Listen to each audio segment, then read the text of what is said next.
சொர்க்கத்திலே அல்லாஹ் ஒரு சில நபர்களுக்கு ஒரு வீட்டை கொடுப்பான். அந்த வீடு எப்படி இருக்கும் ரசூலுல்லாஹ் வர்ணிக்கிறாங்க. சொர்க்கத்தினுடைய வீடு என்ன? இங்க நம்ம எப்படி கட்டுறோம் வீட்டை? செங்கலை வச்சு கட்டுறோம், கருங்கல்ல வச்சு கட்டுறோம், ஹாலோ பிளாக் வச்சு கட்டுறோம், சிமெண்ட் போடுறோம், என்னெல்லாமோ செய்யறோம் இல்லையா? தேவைப்பட்ட அழகுக்காண்டி டைல்ஸ் இதெல்லாம் போட்டுக்கிறோம். சொர்க்கத்தில் வீட்டுக்கு கட்டுவதற்கு அல்லாஹ் பயன்படுத்துவதற்கு தங்க கட்டியை தான் செங்கலாக பயன்படுத்துவான் சொல்லிட்டு சொன்னாங்க ரசூலுல்லாஹ். அந்த வீட்டினுடைய அமைப்பு எப்படி இருக்குன்னா, உள்ள இருந்து பார்த்தா வெளியே தெரியும், வெளியே இருந்து பார்த்தா அப்படி உள்ள தெரியும். கண்ணாடியை போன்று அல்லாஹ் அமைத்திருப்பான். சொர்க்கத்தில் அந்த வீட்டை பார்த்துட்டு எல்லாரும் ஆசைப்படுவாங்க. ரசூல் ஸல்லல்லாஹு அலைஹி வஸல்லம் சொன்னாங்க, அல்லாஹ் யாருக்கு தெரியுமானதை கொடுப்பான்?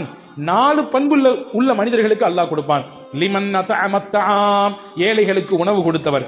வ அலானல் கலாம், தன்னுடைய பேச்சை ரொம்ப நளினமாக சாஃப்டா பேசக்கூடியவர். ஹார்டான வார்த்தைகளை அவர் பயன்படுத்த மாட்டார், ரொம்ப சாஃப்டாக பேசக்கூடியவர். வ தாபிஇஸ்ஸியாம், நோன்பு வைக்கக்கூடியவர். 4வது சொன்னாங்க வ ஸல்லல் லைல் வன்னாசு நியாம், இரவின் ஓர பகுதியிலே தொழுதவர், தஹஜ்ஜத் தொழுதவர். இந்த 4 பண்பு இருக்கக்கூடியவர்களுக்கு அல்லாஹ் அப்படி அழகான வீட்டை, கண் கவரக்கூடிய வீட்டை தருவான் என்று நபிகள் பெருமானார் ஸல்லல்லாஹு அலைஹி வஸல்லம்